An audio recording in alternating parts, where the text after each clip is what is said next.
So yo guys welcome back to the channel. स्वागत है तुम सबका रियलिटी क्वेस्ट की एक और नई वीडियो में। तो जैसा तुम्हें पता है हमने इससे पहली वाली वीडियो में रियलिटी क्वेस्ट के चैप्टर नंबर 160 तक कवर कर दिया था। तो आज की वीडियो में हम उसके आगे के चैप्टर्स को कवर करने वाले हैं। तो लास्ट चैप्टर के एंडिंग में हमने देखा था कि जियान और गोंगचुओल की फाइट चल रही थी। तो ये चैप्टर भी वहीं से कंटिन्यू होता है। हम देखते हैं गोंगचुओल को जो कि जियान से कह रहा होता है कि तुम बहुत ही बदतमीज हो, मुझे लगता है मुझे अपने मुख के यूज करने पड़ेंगे। जियान फाइट के लिए रेडी होते हुए कहता है मुझे लगता है मैनर्स की तुम्हारी डेफिनेशन डिक्शनरी से बिल्कुल अलग है। वापस हमें दिखता है वही एटिकेट स्कूल का टीचर जो कि डवान से कह रहा होता है कि तुम लोगों को यहाँ आना ही नहीं चाहिए था, मुझे माफ कर देना पर अब तुम लोगों को गायब होना पड़ेगा। वापस आते हैं गोंगचुओल और जियान की फाइट पे, जहाँ पे हम देखते हैं कि जियान गोंगचुओल की तरफ रस मारते हुए कहता है कि मुझे फाइट करना पसंद नहीं है पर ऐसे सिचुएशन में और कोई ऑप्शन भी नहीं है। ये कहते के साथ ही जियान गोंगचुओल के ऊपर टाइक्वांडो यूज करते हुए किक लैंड करता है और उसी के कंधे का सहारा लेकर एक बैक फ्लिप लेते हुए एक और लात लैंड करता है। पर जैसे ही धुआं हटता है हम देखते हैं कि गोंगचुओल ने इसे ब्लॉक कर लिया और वो कहता है कि ये कोई फाइट नहीं है, ये एटिकेट एजुकेशन है। सीन शिफ्ट होता है लड़कियों के कमरे के अंदर, जहां हम देखते हैं कि मिने उठती है और उसे टॉयलेट जाना होता है। वापस से आते हैं डोवान और उस टीचर के ऊपर, जहां पे वो टीचर बता रहा होता है कि ओपोनेंट चाहे कोई भी हो, मॉडरेशन जैसी कोई चीज नहीं होती, मैं पूरा डिस्ट्रॉय कर दूंगा। वो लड़का गोंगचुओल, शायद ये टीचर गोंगचुओल की बातें बताने की कोशिश कर रहा है। आगे वो टीचर कहता है कि मुझे लगता है वो तुम्हें ढूंढने गया है, तो लेट होने से पहले यहाँ से भाग जाओ, यहाँ रुकना तुम्हारे लिए डेंजरस होगा, खास करके तब जब उसने तुम्हें पहले ही अपना टारगेट चुन लिया है। अब हमें पास्ट का सीन दिखाया जाता है, जहाँ पे टीचर गोंगचुओल के बारे में बता रहा होता कि गोंगचुओल जब से बहुत छोटा था वो इसी गांव में बड़ा हुआ है। उसका नेचर बहुत पोलाइट और जेंटल था और वो बाकी बच्चों से काफी ज्यादा स्ट्रांग था, पर एक दिन वो अचानक से एकदम बदल सा गया। अब पास्ट के सीन के अंदर ही हम देखते हैं कि ये टीचर अपनी एटिकेट की क्लास ले रहा होता है और क्लास में ही बैठे दो बच्चों में से एक बैठकर कब से उबासी ले रहा होता है, पर अचानक से गोंगचुओल उसके पीछे आता और एकदम अजीब सा चेहरा बनाता है। वो टीचर बताता है कि मैं आज तक वो चेहरा कभी भूल नहीं पाया, वो बिल्कुल किसी भूत के जैसा दिखता था। और उसी दिन रात के समय उस बच्चे की लाश नदी में पड़ी हुई मिली और वो टीचर बताता है कि जिसने भी उसका वो एक्सप्रेशन देखा है वो पूरी तरह से डिस्ट्रॉय हो गया।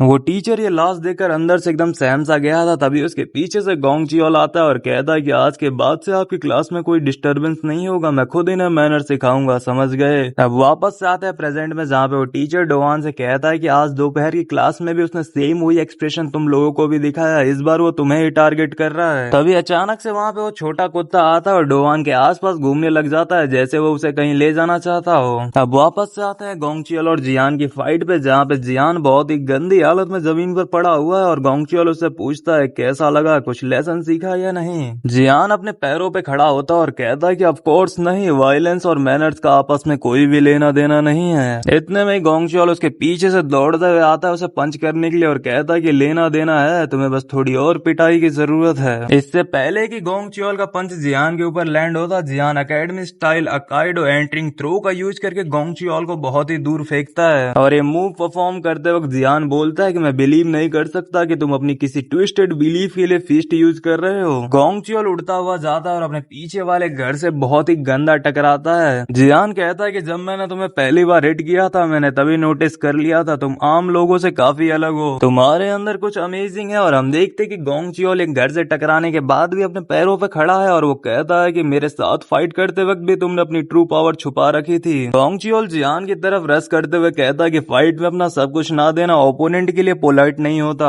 और आगे हम देखते हैं कि जियान भी अपने हाथों को गन की तरफ बनाते हुए गोंगचुओल की तरफ पॉइंट करता है और कहता है कि मेरे मास्टर ने मुझे ये यूज करने से मना करा था पर अब मेरे पास कोई चॉइस नहीं है। जियान यहाँ पे लग तो काफी कूल रहा है पर हमें पता नहीं चलता कि वो क्या यूज करने वाला है, क्योंकि तभी वहाँ पे मिने की एंट्री हो जाती है और वो बोलती है कि इतना शोर शराबा किस चीज का है, क्या ये कोई सपना है, मेरी आंखें खुल क्यों नहीं रही। मिने को देखते ही जियान का दिमाग थोड़ा भटक सा जाता है और गोंगचुओल कहता है कि लड़ाई के बीच में एक बिन बुलाया मेहमान आया है। इससे पहले कि मिने कुछ देख पाती जियान उसके पास जाता और उसकी गर्दन पे हिट कर उसे बेहोश कर देता और कहता है कि अगर अभी तक तुम अपने ड्रीम से बाहर नहीं आई हो तो तुम्हारा सोए रहना ही बेहतर है। जियान बेचारा मिने को बचा रहा होता है पर तभी उसके पीछे आ जाता है गोंगचुओल और कहता है कि एक लेसन के बीच में कहीं और ध्यान जाना, तुम फिर से बदतमीजी कर रहे हो। सीन यहाँ पर कट होता और हम देखते कि डोवान उस कुत्ते के पीछे भागता भागता उस जगह पे आ जाता और देखता है कि चारों तरफ टूटी फूटी चीजें पड़ी हैं और वो सोचता है कि आखिर यहाँ हुआ क्या था। वहाँ पहुंच कर डोवान को दिखता है जियान जो कि एक नदी में बहुत गंदी हालत में पड़ा होता है। डोवान उसके पास जाता और बोलता है कि आखिर ये क्या हुआ, किसने किया तुम्हारे साथ ये।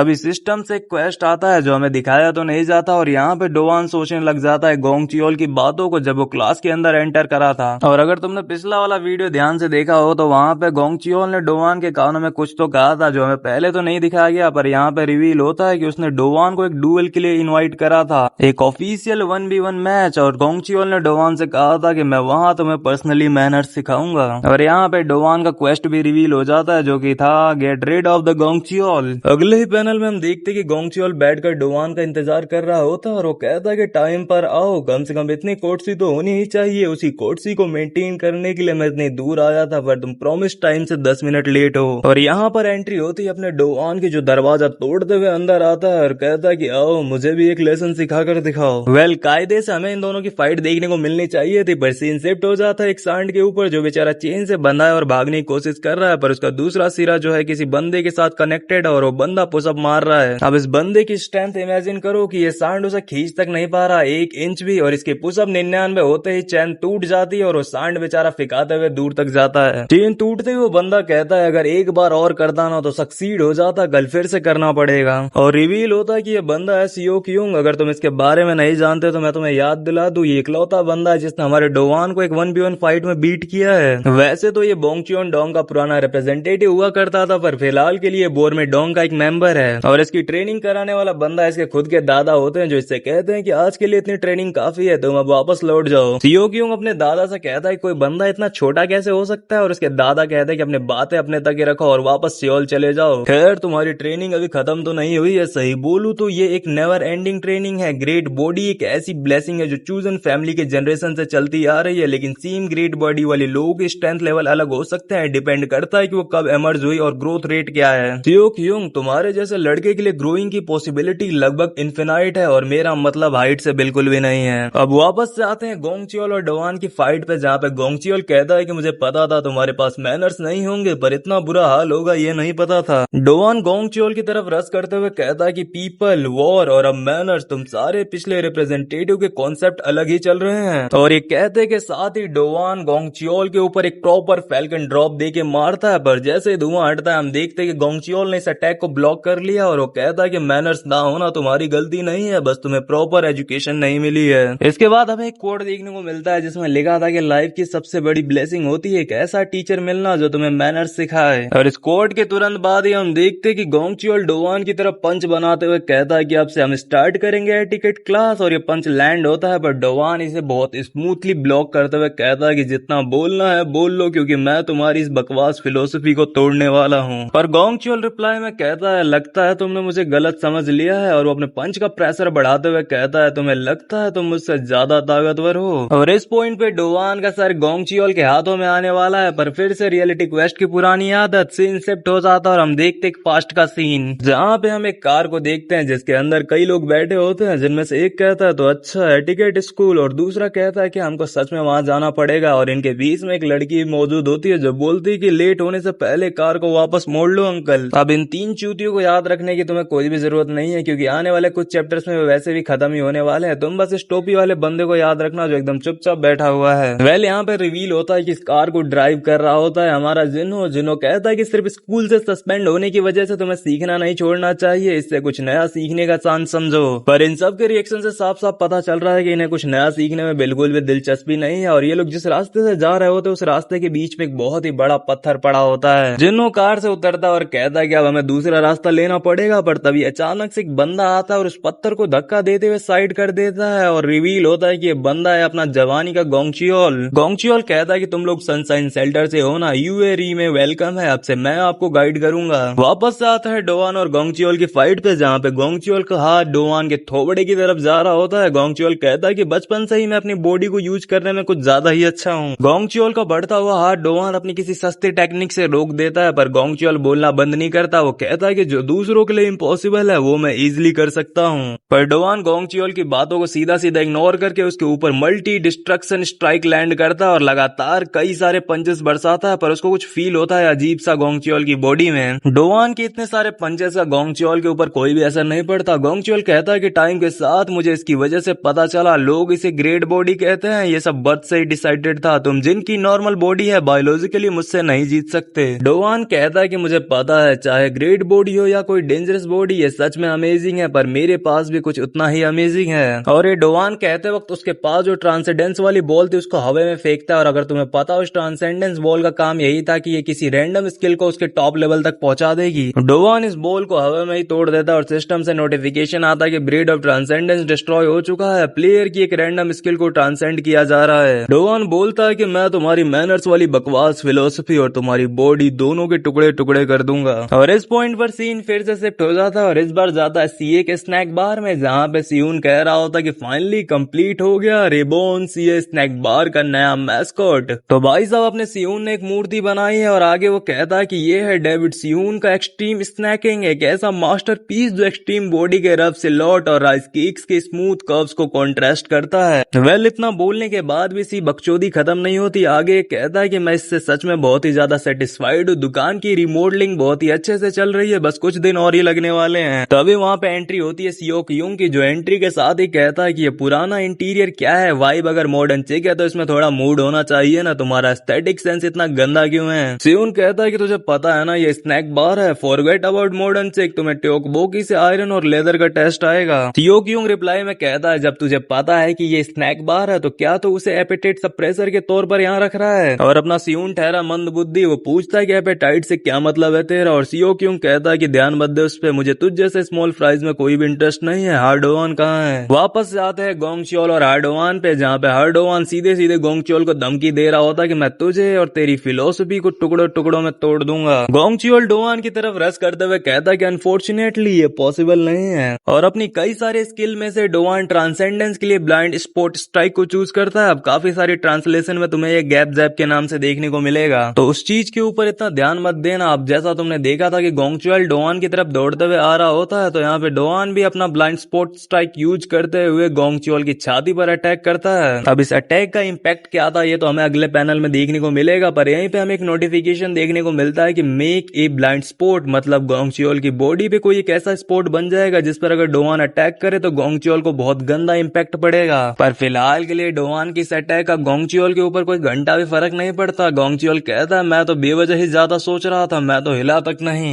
और ये चीज देखने के बाद डोवान बेचारा सदमे में चला जाता है, वो सोचता है कि आखिर ये क्या हुआ, इसे तो कोई डैमेज ही नहीं पड़ा। गोंगच्योल कहता है ये तो एम्बेरसिंग हो गया, यकीन नहीं होता तुम मैच में मजाक कर रहे हो, जहाँ तुम्हें ओपोनेंट को रिस्पेक्ट देनी चाहिए, मुझे तुम जैसे लोग पहले भी मिले हैं, बहुत ही टेरिबल मैनर्स वाले लोग, वो लोग जिन्हें स्पेशल एजुकेशन की जरूरत होती है। सीन शिफ्ट होता है पास्ट के अंदर, हम देखते हैं कि जिनों के साथ जो बच्चे आए थे उनमें से 3 जो कार के अंदर बकचोदी कर रहे थे वो बैठकर सुट्टा फूक रहे हैं। इनके धुएं वाले माहौल के बीच में गोंगच्योल की एंट्री होती है, वो आता ही कहता है कि सनशाइन शेल्टर के माइनर्स एटिकेट स्कूल के बैकयार्ड में स्मोक कर रहे हैं, ये तो बहुत ट्रबलसम है। इन तीनों में से वो लड़की कहती है तुम तो वही हो ना जिससे हम रास्ते में मिले थे, और एक दूसरा बंदा भाई लिटरली अपने कपड़े सही करते हुए गोंगच्योल की तरफ बढ़ता और कहता है कि इसको क्या फर्क पड़ता है अगर हम स्मोक भी करें तो। पर तीसरा बंदा जो ऑफकोर्स इन दोनों का लीडर होगा और पावरफुल भी होगा, वो अपनी सीक्रेट बुझाते हुए कहता है क्या इतना काफी रहेगा। गोंगच्योल बो करते हुए कहता है कि समझने के लिए आपका शुक्रिया। गोंगच्योल एक बड़े ट्री की तरफ देखते हुए इन लोगों से कहता है कि ये जायंट ट्री पोलाइटनेस को सिंबलाइज करता है, ये आसमान की तरफ पोलाइटली ग्रो होते हुए दिखता है, मुझे उम्मीद है कि तुम लोग भी यहाँ से पोलाइटनेस सीखोगे। और इन दोनों सुट्टेबाजों का रिएक्शन होता है कि क्या बकचोदी कर रहा है ये, और इन दोनों का लीडर गोंगच्योल को पीछे से देखते हुए कहता है कि इसकी बॉडी अच्छी है। वापस से आते हैं प्रेजेंट में, जहाँ पे अपना डोवान अब गंदी हालत में है और वो कहता है कि मुझे पता नहीं था कि ट्रांसेंडेंस स्किल इतनी यूजलेस होगी, ऐसा नहीं होना चाहिए था। गोंगच्योल पीछे घूमते हुए कहता है कि अपनी जगह वापस जाओ, अब से मुझे सच में वायलेंस यूज करना होगा। और डोवान नोटिस करता है कि गोंगच्योल की बॉडी के पीछे एक मार्क बना हुआ आ रहा है। सिस्टम से नोटिफिकेशन आता है जहाँ पे हमें इस ब्लाइंड स्पॉट के बारे में बताया जाता है कि ओपोनेंट के बॉडी पे एक स्पॉट बना देता है जिसे बैटल के दौरान सिर्फ एक ही बार यूज कर सकते हैं, और अगर ब्लाइंड स्पॉट स्ट्राइक का यूज करो तो उस पॉइंट पे बहुत ही गंदा क्रिटिकल डैमेज पड़ेगा। डोवान गोंगच्योल की तरफ रस करते हुए कहता है कि मुझे एक बार इसे ट्राई करना चाहिए, और गोंगच्योल पीछे घूमते हुए पंच बनाकर आते हुए कहता है कि मुझे अच्छा लगा कि तुम कुछ ज्यादा ही टेंसियस हो। डोवान फेस टू फेस पंचेस की फाइट करने की जगह अपना फास्ट बूस्टर यूज कर गोंगच्योल के पीछे जाता और इस पॉइंट पे हल्का सा टच करता, और इसका डैमेज तुम यहाँ पे देख सकते हो कितना गंदा है। पर भाई लिटरली इतना गंदा क्रिटिकल हिट खाने के बाद भी गोंगच्योल अपने घुटने पे नहीं आता, वो वापस घूमकर डोवान की तरफ रस करते हुए कहता है तो फाइनली तुम सीरियस हो रहे हो। और डोवान यहाँ पे फैल्कन रिवॉल्व का यूज करता है जिससे गोंगच्योल हवा में जाता है और डोवान फिर से उसके ऊपर जाकर उसी स्पॉट पे फिर से स्ट्राइक करता है और फिर से वही क्रिटिकल हिट, बहुत ही गंदा डैमेज। इसके बाद डोवान गोंगच्योल को बहुत ही गंदी पोजीशन में पकड़ता है और कहता है कि तुम्हारा ब्लाइंड स्पॉट देखकर लगता है कि ये ग्रेट बॉडी उतनी भी परफेक्ट नहीं है। वापस से आते हैं सीए के स्नैक बार में, जहाँ पे सियोक यूंग सियून से कह रहा होता है कि मुझे तेरे जैसे स्मॉल फ्राइज में कोई दिलचस्पी नहीं है, चल अब शांति से बता बता डोआन कहाँ है। पर सियोन यहाँ पे सियोक्योंग की बेइज्जती करते हुए कहता है कि वो बंदा जो हमारी साइड आया था जब बोंगचियोन डोंग डिस्ट्रॉय हुआ था, बोर में डोंग के ऑर्डिनरी मेंबर, अगर तुझे हमारे रिप्रेजेंटेटिव से कोई काम है तो पहले मुझसे बात कर, क्योंकि मैं यहाँ का वाइस रिप्रेजेंटेटिव हूँ। सियोक्योंग रिप्लाई में कहता है कि आप बोर में पोजीशंस को स्पीकिंग स्किल्स के बेसिस पर असाइन करता है। अगर पोजीशन फिजिकल स्ट्रेंथ से डिसाइड होती है तो तुम्हारी पोजीशन ग्राउंड से भी नीचे होती है, तुम्हारी बॉडी उस लेवल पर है। जिहोन रिप्लाई में कहता है तुम तो पिग इंटेस्टाइन की टेल से भी छोटे हो, क्योंकि तुम्हारे एंकल जमीन से टिके हुए हैं। लगता है तुम प्लांट की तरह ग्रो कर रहे हो, तुम्हें अच्छे से ग्रो होना पड़ेगा। और ये लिटरली उसे पौधा समझकर उसके ऊपर पानी गिरने लगता है। पर अब अगर तुम्हें पता हो तो स्टार्टिंग में सियोक्योंग को उसकी स्पीड के लिए जाना जाता है। एक फ्लैश के अंदर ही हम देखते हैं कि सियोक्योंग सियोन द्वारा बनाए गए पुतले का सर उखाड़ लेता है और कहता है कि चाइल्डलेस, तुम अभी भी फील नहीं कर सकते हो मेरे और तुम्हारे बीच का फिजिकल डिफरेंस। सियोन कहता है कि ये मामला सिर्फ बातों से सॉल्व नहीं हो सकता, और सियोक्योंग कहता है कि मैं भी एग्री करता हूँ। और इसके तुरंत बाद ये दोनों एक दूसरे के थोबड़े में मुक्का बजाते हुए कहते हैं कि अब हमारी बॉडी आपस में बात करेंगी।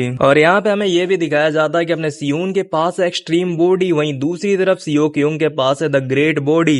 यहाँ पर सीन फिर से शिफ्ट होता है और हम देखते हैं कि सियोक्योंग के दादाजी एक नाव में अपने सांड के साथ बैठकर नेचर के मजे ले रहे होते हैं। वहीं दूसरी तरफ सियोक्योंग झरने के नीचे बैठकर तपस्या कर रहा होता है और अचानक से उसके सर के ऊपर एक नाव गिरने वाली होती है। वेल ऑफ कोर्स ये नाव सियोक्योंग के दादाजी ने उसके ऊपर फेंकी थी। सियोक्योंग इस नाव को एक ही ब्लिंक में तोड़ देता और कहता है कि तुमने मुझे बताया क्यों नहीं कि ऊपर से कुछ गिर रहा है, अगर मैं इसे तोड़ता नहीं तो मेरा सर फूट गया होता। सियोक्योंग के दादाजी वहां पे आते हैं और कहते हैं कि शुरुआत से ही इंसानियत ने चीजों को तोड़कर, मारकर और छीनकर ही सर्वाइव किया है। और भाई साहब इन दोनों कोई फर्क नहीं पड़ रहा। वो सांड बेचारा बह के चला गया और इसके दादा का लेक्चर खत्म नहीं हुआ। वो आगे कहते हैं कि उन लोगों के लिए जो ग्रेट बॉडी को पोजेस करते हैं, डिस्ट्रक्शन तो सांस लेने से भी ज्यादा आसान है, लेकिन इस बात को ध्यान में रखना बॉडी तो सिर्फ एक पॉन्ड है, सबसे इम्पोर्टेंट ये है कि इसके अंदर रह क्या रहा है। और यहाँ पे हमें पता चलता है कि सियोक्योंग के दादाजी भी बदमाश हैं। वो एक हिट के साथ सियोक्योंग को नदी में फेंक देते हैं और कहते हैं कि चलो देखते हैं तुम्हारे पॉन्ड में आके रह क्या, क्या ये कोई मछली है या फिर एक ड्रैगन। वापस से आते हैं सीए के स्नैक बार में चल रही फाइट के बीच में, जहाँ पे एक बंदा लगातार कॉल कर रहा होता है पर ये लोग कॉल पिकअप नहीं कर रहे होते। और सियोन तो सियोक्योंग से ये तक कहता है कि बोने होने के बावजूद भी तुम काफी कमाल के हो। सियोक्योंग कहता है कि बॉडी का साइज मैटर नहीं करता, तुम्हारी और मेरी बॉडी की क्वालिटी बिल्कुल अलग है। सियोन सियोक्योंग की तरफ रस करते हुए कहता है कि तुम्हारी हिम्मत कैसे हुई मेरे सामने बॉडी पर कमेंट करने की। पर हम देखते हैं कि सियोक्योंग एक सडन मूव के साथ सियोन को हवा में ही घुमा देता है और कहता है कि तुम्हारी बॉडी भी बुरी नहीं है। सियोन बेचारा अभी हवा में ही होता है पर सियोक्योंग उसकी छाती पे एक पंच मारता है जिससे सियोन उड़ता हुआ दूर जाता है। और यहाँ पे भी सियोक्योंग नहीं रुकता, वो तुरंत उसकी तरफ रस करता है और जाके उसकी गर्दन पे एक और गंदा हिट लैंड करता है और कहता है कि तुम्हारी बॉडी डिस्ट्रॉय करने के लिए बिल्कुल परफेक्ट है। पर इस हिट का सियोन के ऊपर कोई इम्पैक्ट नहीं पड़ता। सियोन कहता है क्या मुझे किसी मच्छर ने काटा है, मुझे लगता है मुझे इस मच्छर को पकड़ना पड़ेगा। पर इससे पहले कि सियोन सियोक्योंग को पकड़ता, सियोक्योंग नीचे झुकता और एक किक के साथ वापस से सियोन को हवा में उड़ा देता और कहता है क्या तुम एक और हिट हैंडल कर पाओगे। और सियोक्योंग अपने घुटने का यूज करते हुए एक फैंटास्टिक किक लैंड करता है सियोन की छाती पे। पर सियोन फिर से कहता है क्या मुझे किसी कीड़े ने काट लिया। सियोन डायलॉग मार रहा होता है पर इसी बीच सियोक्योंग उसके पीछे जाता और उसके सर पर पैर रखते उसका सर जमीन में घुसा देता है। इतने गंदे ह्यूमिलेशन के बाद भी सियोन कहता है लगता है मुझे किसी माइक्रोकॉन्ड्रिया ने काट लिया है। यहाँ पे वापस से सीन शिफ्ट होता है। हम देखते हैं जोनाथन को जो कि सियोन को एक लेक्चर दे रहा होता है। वो बोलता है कि एक्सट्रीम बॉडी, एक नॉर्मल ह्यूमन बॉडी को एक्सट्रीम इंटेंसिटी में ट्रेन करना पड़ता है, एक्सट्रीम इन्वायरमेंट में एक्सट्रीम टाइम पीरियड के लिए, एक ऐसी बॉडी बनाने के लिए जो ह्यूमन लिमिट्स को सरपास कर दे, एक ऐसी बॉडी जो परफेक्शन के करीब हो। और यहाँ पर रिवील होता है कि अपने सियोन ने लिटरली एक पूरी बोर्ड को अपनी पीठ पर बांध कर उठा रखा है और उसके ऊपर वो क्रोकोडाइल और उसके साथ जोनाथन भी है। सियोन जोनाथन से कहता है कि लेकिन मास्टर चाहे एक्सट्रीम बॉडी कितनी भी अमेजिंग हो, क्या ये अभी भी ग्रेट बॉडी से कमजोर नहीं है, क्या मैं ओरिजिनल वाले का सामना कर भी पाऊंगा। जोनाथन रिप्लाई में कहता है कि अबे उल्लू के पट्टे, तुमने सबको प्रोटेक्ट करने की पावर पाने के लिए हर दिन खतरनाक सिचुएशन में ट्रेनिंग की है, तुम्हें क्या लगता है सिर्फ डिस्ट्रक्शन के लिए बने एक मुक्के का सामना करने से तुम्हारी बॉडी टूट जाएगी। इसे प्रूव करो कि एक्सट्रीम एफर्ट्स प्योर टैलेंट से ज्यादा स्ट्रांग होते हैं। वापस से आते हैं सियोक्योंग और सियोन की फाइट पे, जहाँ पे सियोन कहता है कि इतना एरोगेंट मत बनो सिर्फ इस वजह से कि मैंने तुम्हें जानबूझकर मारने दिया, ये काफी अनोइंग है, क्या इसे कहते हैं ग्रेट बॉडी। और ये कहते हुए सियोन ने सियोक्योंग के एंकल को पकड़कर उसे हवा में उठा दिया और सियोक्योंग बेचारा शॉक हो जाता है ये सोचकर कि आखिर इसने मेरे अटैक्स को झेल कैसे लिया। सियोन बताता है क्या ये बात ओबियस नहीं है, एक एक्सट्रीमली कंप्रेस्ड एडमेंटाइन कभी नहीं टूटता। और भाई साहब इसके बाद तो अपना सियोन सियोक्योंग को इधर से उधर पटकना चालू करता है और कहता है कि जब मैंने मैंने सुना हमारे दुश्मन तुम बोर में डोंग आ रहे हो। आर्डोवान के रिप्रेजेंटेटिव बनने के बाद मुझे पहली बार इतना अनॉयड फील हुआ था। उन्होंने मुझसे यानी वाइस रिप्रेजेंटेटिव से परमिशन तक नहीं ली। इसके बाद सियोन अपनी खुद की मूर्ति का सर जोड़ता है और सियो क्योंग की तरफ रस मारते हुए कहता है कि अभी के अभी मैं तुम्हें वाइस रिप्रेजेंटेटिव की अथॉरिटी से बोर में डोंग से बाहर निकालने वाला हूँ। सियो क्योंग भी अपने पैरों पे खड़ा होता है और सियोन की तरफ रस मारते हुए कहता है कि मुझे भी सच में अब अपनी पूरी पावर से लड़ना पड़ेगा। मुझे लगता है मैं तुम्हें दिखाऊंगा कि मेरी बॉडी के अंदर रह क्या रहा है। ये दोनों एक दूसरे को कूटने ही वाले होते हैं पर तभी टेलीफोन से आवाज आती है हेलो। ये एक ऑटोमेटिक रिप्लाई है तो मैं बस एक वॉइस नोट छोड़ रहा हूँ और यहाँ पे सियोन और सियो क्यों का रिएक्शन यही होता है कि आखिर अचानक से ये क्या हो रहा है। और टेलीफोन पर मैसेज छोड़ने वाले बंदे ने मैसेज में बोला था कि मुझे आर्डोवान का सीक्रेट पता है। यहाँ पर सीन फिर से शिफ्ट होता है। हमें दिखाया जाता है एक पास्ट का सीन जहाँ हम जिन्हों को देखते हैं। जिन्हों कहता है कितना अच्छा गाँव है ये, काश में सनशाइन शेल्टर के बाकी बच्चों को भी यहाँ पे ला पाता। और यहाँ पर गोंग च्योल भी मौजूद होता है जो जिन्हों से पूछता है कि आखिर सनशाइन शेल्टर कैसी जगह है। जिन्हों बताता है कि वो जगह स्कूल ऑफ एटिकेट से बिल्कुल भी अलग नहीं है। सनशाइन शेल्टर एक ऐसी जगह है जो बच्चों को सही डायरेक्शन में ग्रो करने के लिए हेल्प करती है। आगे जिन्हों गोंग च्योल से पूछता है कि मेरे बच्चे कैसे हैं। वो स्कूल में काफी बड़े ट्रबल मेकर्स थे, मुझे उम्मीद है कि वो यहाँ कोई दिक्कत क्रिएट नहीं करेंगे, मैं बस उन्हें सुधारने की कोशिश कर रहा हूँ। सीन वापस से कट होता है और हम देखते हैं उन दोनों सुट्टेबाजों को जो पेड़ के नीचे बैठकर सुट्टा पी रहे थे। यहाँ पे उस टोपी वाले लड़के को कूट रहे हैं जिसे मैंने कहा था कि इसे याद रखना, और वो उसे इस बात के ऊपर कूट रहे होते हैं। लड़के उस पर इल्जाम लगा रहे थे कि तू मेरी जांघों को घूर रहा था ना साले ठरकी। ये दोनों उस बेचारे को बहुत गंदा कूट रहे होते हैं और साइड में खड़ा होकर इनका लीडर सुट्टा फूक रहा होता है। पर तभी अचानक से वहाँ पे एंट्री होती है उस एटिकेट स्कूल के टीचर की, जो आता ही कहता है कि आखिर तुम लोग कर क्या रहे हो। वो टीचर इन दोनों को रोकने के लिए जाता है पर ये लोग उसका हाथ पकड़ते उसे जमीन पर धक्का दे देते और कहते हैं कि अगर मैं स्टॉप ना हो तो तू क्या कर लेगा, क्या हमें किसी लकड़ी से मारेगा या हमारी पिटाई करेगा।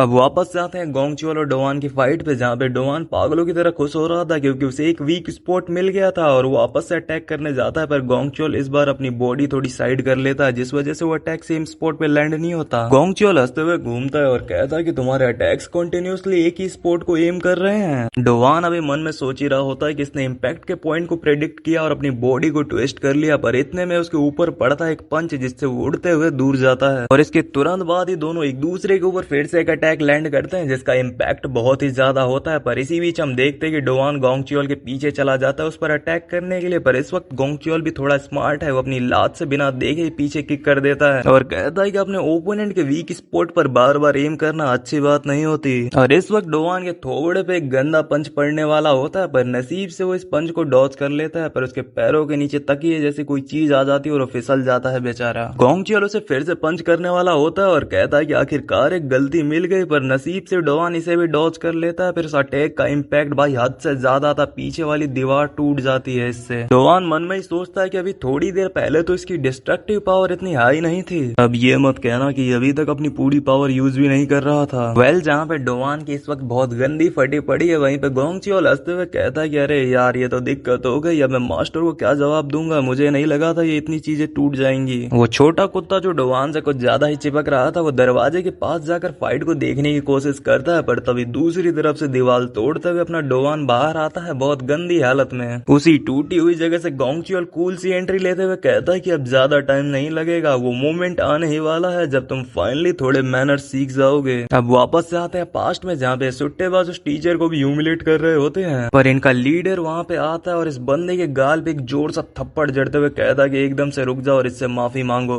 थप्पड़ पड़ते ही ये दोनों अपने घुटनों पे आ जाते हैं और लगते हैं माफी मांगने, और वो टीचर कहता है कि ठीक है कोई बात नहीं और आज के बाद कभी अपने फ्रेंड्स को बुली मत करना। और इनके लीडर के बिहेवियर में सडन चेंज आने की वजह था गोंग च्योल जो कि दरवाजे से ये सब चीजें देख रहा था। वापस से आते हैं गोंग च्योल और डोवान की चल रही फाइट पे, जहाँ पे गोंग च्योल कहता है कि जब सनशाइन शेल्टर के लोग यहाँ आए थे तब मुझे एक बात रियलाइज हुई थी, ऐसे आइसोलेंट ह्यूमंस के लिए जो बस एक होलो सेल है, उनके अंदर छुपी एटिकेट को बाहर निकालने का सिर्फ एक ही तरीका है और वो है वायलेंस। ये कहते हैं कि साथ ही वो डोवान की तरफ रस करता है और डोवान भी उसे रोकने के लिए पंच थ्रो करता है, पर गोंग च्योल उसे बहुत ही आसानी से रोक देता है और कहता है कि तुम्हारे फिस्ट बहुत ही हल्के हैं, और डोवान को एक बहुत गंदा हिट करता है जिससे अपना डोवान पहुंच जाता है एक ऐसी जगह जहाँ चारों तरफ कपड़े रखे हुए हैं। डोवान बोलता है कि आखिर ये कैसी जगह है और यहाँ इतने सारे कपड़े क्यों हैं, और तभी उसको एक कपड़े पे गोंग च्योल की परछाई दिखती है और वो अंधाधुन उसके ऊपर पंच चलाता है, पर वहाँ गोंग च्योल नहीं होता। और ऐसे उसे कई जगह गोंग च्योल की परछाई दिखती है और वो लगातार पंचेस चलाते रहता है पर कुछ होता नहीं। और डोवान के पीछे से आवाज आती है कि अब हम सेकंड पीरियड स्टार्ट करते हैं। डोवान कहता है कि तुम्हारी इस ह्यूज बॉडी के साथ छुपना कोई फायदेमंद चीज नहीं है। ये सेकंड पीरियड वैसे है क्या ये कोई हाइड एंड सीक का गेम है? तभी एकदम से बहुत तेज हवा चलती है और सारे कपड़े हवा में उड़ने लगते हैं और डोवान देखता है कि गोंगचुअल वहाँ आसपास मौजूद नहीं होता, क्योंकि इस वक्त वो होता है डोवान के ऊपर और वो ऊपर से ही अटैक करता है। पर डोवान का लक यहाँ भी काफी अच्छा है क्योंकि वो बच जाता है और गोंगचुअल के एंकल पे एक कपड़ा लपेटते हुए कहता है कि तेरी एटिकेट की बकचोदी सुनकर मैं पक चुका हूँ। और इसी के साथ डोवान गोंगचुअल के ऊपर एक बहुत ही तगड़ा थंडर स्मैश देता है और जैसे वो जमीन के ऊपर गिरता है उसके मुंह पर कपड़ा डाल के एक चार्ज शॉट भी लॉन्च कर देता है और कहता है कि तेरी एटिकेट की क्लास यहीं पर खत्म होती है। और भाई साहब इसके बाद हमें इस चैप्टर का सबसे बवाल पैनल देखने को मिलता है। ये बंदा इतना गंदा कूटने के बाद भी हंस रहा है। इतनी भयानक हंसी के साथ वो अपना हाथ डोवान की गर्दन की तरफ बढ़ाता है और उसे गले से पकड़कर जमीन पर एक तगड़ी ग्रिप बनाते हुए उसे बॉल की तरह बहुत दूर फेंकता है। और भाई साहब लिटरली ये थ्रो इतना ज्यादा हैवी था कि अपना डोवान रुक ही नहीं रहा, वो हवा में उड़ते जा रहा है अपने पीछे की दीवार तोड़ते हुए भी। और इतने में गोंगचुअल उसके पास फिर से आता और एक और बहुत ही गंदा पंच लैंड करता है और इसी पंच के साथ डोवान उसी बड़े पेड़ से जाकर टकराता है जहाँ उसके मुंह से खून की पिचकारी तक बाहर आ गई है। गोंगचुअल डोवान की तरफ बढ़ते हुए अपना शर्ट फाड़ता है और कहता है कि सच में बहुत टाइम हो गया जब से मैंने अपनी ये साइड किसी को दिखाई हो। बस वायलेंस को एंजॉय करना, अपने इंस्टिंक्ट्स के हिसाब से फिस्ट चलाना, ये पोलाइट नहीं होता।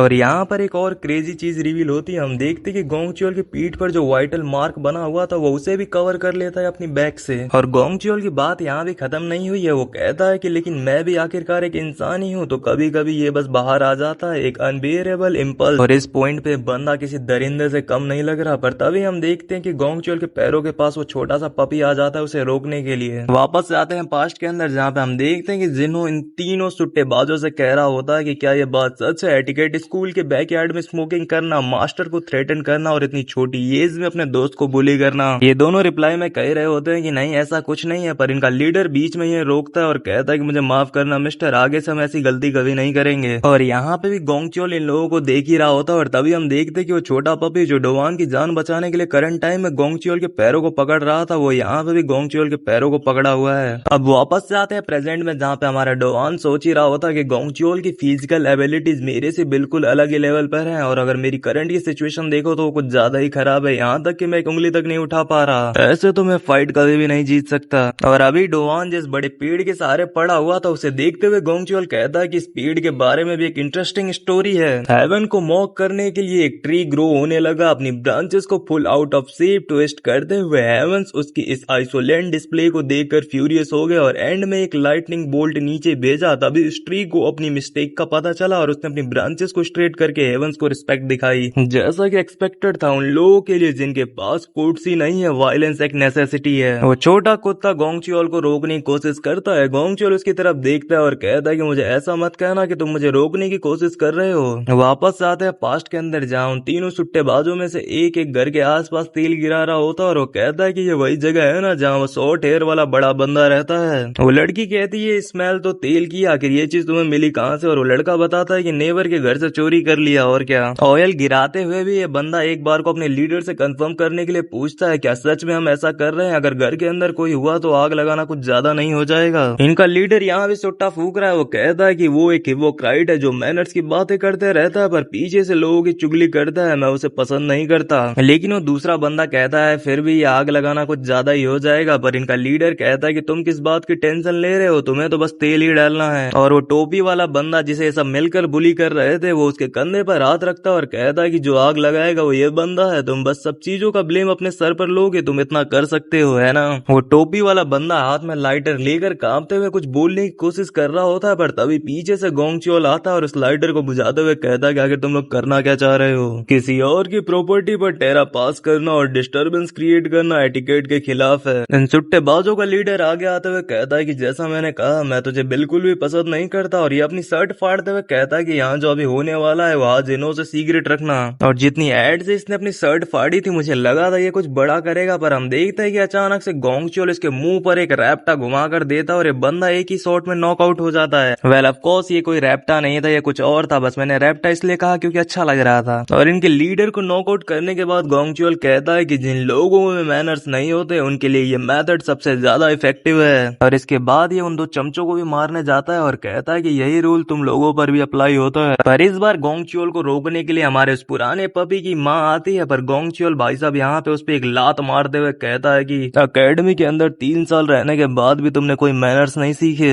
अपनी माँ को मरा हुआ देख इसके छोटे छोटे पप्स आकर भी गोंगचियोल के ऊपर भोंकने लगते हैं, पर गोंगचियोल इन्हें कुचलते हुए कहता है कि अगर मदर्स की ही ये स्टेट है तो उसके पप से क्या एक्सपेक्ट कर सकते हैं। और भाई साहब बहुत उच्च स्तर का दरिंदा है ये, और ये कहता है कि वायलेंस लोगों को पोलाइट बनाता है, मुझे पता है कि मैं सही हूँ। और आगे हम देखते हैं कि इन सारे पपीज में से एक पपी बच जाता है जो आराम से दरवाजे के पीछे से सब देख रहा होता है, और बेचारा एकदम से ट्रॉमा में चला जाता है। और एट दी करेंट टाइम जिस कुत्ते ने गोंगचियोल का पैर पकड़ रखा है डोवान को बचाने के लिए, वो और कोई नहीं बल्कि यही पपी है जिसने हिम्मत जुटाकर आखिरकार कुछ कर दिखाया। डोवान उस पपी की तरफ देखते हुए कहता है कि आखिर तुम कर क्या रहे हो, यहाँ से भाग जाओ। और ये दरिंदा साला गोंगचियोल इस पपी को भी लात मारते हुए कहता है कि अपनी मदर को मरते हुए देखकर भी ना समझना, बीस्ट हमेशा बीस्ट ही रहेगा। और तभी अचानक से वहाँ पे बारिश चालू हो जाती है और ये दरिंदा डोवान की तरफ आगे बढ़ते हुए कहता है कि ऐसा क्यों है कि ये कोटसी को नहीं समझ सकते जब तक इन पर वायलेंस से हमला ना हो, जिसे लाइटनिंग वोल्ट कहते हैं। डोवान अपने पैरों पर खड़ा होते हुए कहता है कि वो पुरानी स्टोरी जो तुमने मुझे बताई थी कि हेमस ने उस रूट ट्री पर लाइटनिंग गिरा दी थी, क्या वो सच थी? वापस से हमें एक फ्लैशबैक का सीन दिखाया जाता है जहाँ पे हम देखते हैं कि हमारे डोवान को दाइबुजीन को हराने के बाद एक गोल्डन की मिली थी जिससे एक स्किल अनलॉक होने वाली थी, और यहाँ पे रिवील होता है कि वो स्किल थी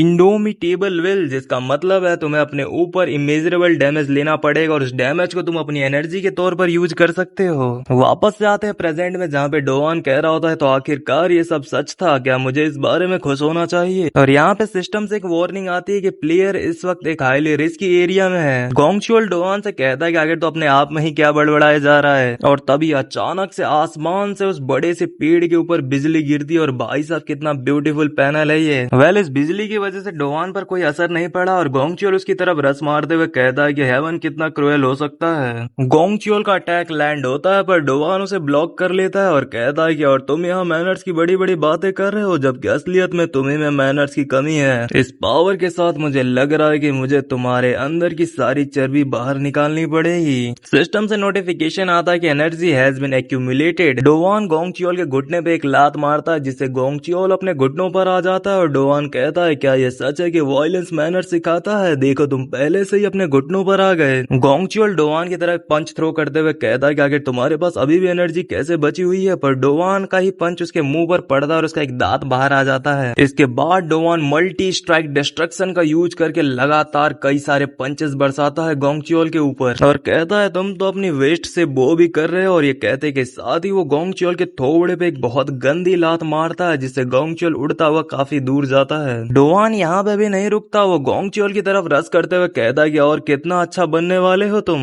और यहाँ पर सीन फिर से कट हो जाता है और हमें एक कहानी सुनाई जाती है। एक समय की बात है, बहुत बहुत पहले की बात है। आसमान ने पूरी दुनिया को ढक रखा था। इस धरती के सारे जीव आसमान के आगे अपना सर झुकाते थे और रिस्पेक्ट दिखाते थे, लेकिन वहाँ पे एक पेड़ था जिसे समझ नहीं आया कि ऐसा क्यों है, मैं भी आसमान की तरह लंबा खड़ा हो सकता हूँ तो फिर सब लोग सिर्फ आसमान की ही तारीफ क्यों करते हैं। उस नाराज पेड़ ने अपनी ब्रांचेस मोड़ी और आसमान का मजाक उड़ाया। जैसे जैसे वक्त बीता ये और भी बुरा होता गया। आसमान जो ये सब देख रहा था उसने पेड़ को डांटने के लिए एक लाइटनिंग नीचे भेजी। वो चौंका हुआ पेड़ आखिरकार अपनी बदतमीजी भरे बिहेवियर को समझ गया। अपनी मुड़ी हुई ब्रांचेस को सीधा करते हुए उस पेड़ ने आसमान को रिस्पेक्ट दिखाई। वो पेड़ जो खतरनाक तूफानों में भी बिना गिरे लंबा खड़ा रहा, अपना सीधा पोस्टर बनाए रखते हुए रिस्पेक्ट का सिंबल बन गया। और ये थी कहानी। और ये कहानी इस वक्त ये एटिकेट स्कूल का टीचर गोंगचियोल को सुना रहा होता है। वेल बचपन में ये दरिंदा गोंगचियोल भी क्यूट दिखता था। वो कहता है कि मैं भी उस पेड़ की तरह बनना चाहता हूँ, एक ऐसा इंसान जो कभी गिरता ही नहीं, एकदम सही एटिकेट वाला इंसान। अब वापस से चलते हैं गोंगचियोल और डोवान की फाइट पे। और जैसा मैंने तुम्हें कहा था कि यहाँ पे चीजों के नाम बदलते रहते हैं। पिछली बार इस स्किल का नाम मैंने तुम्हें कुछ और बताया था और इस बार इसका नाम है इमोर्टल विल।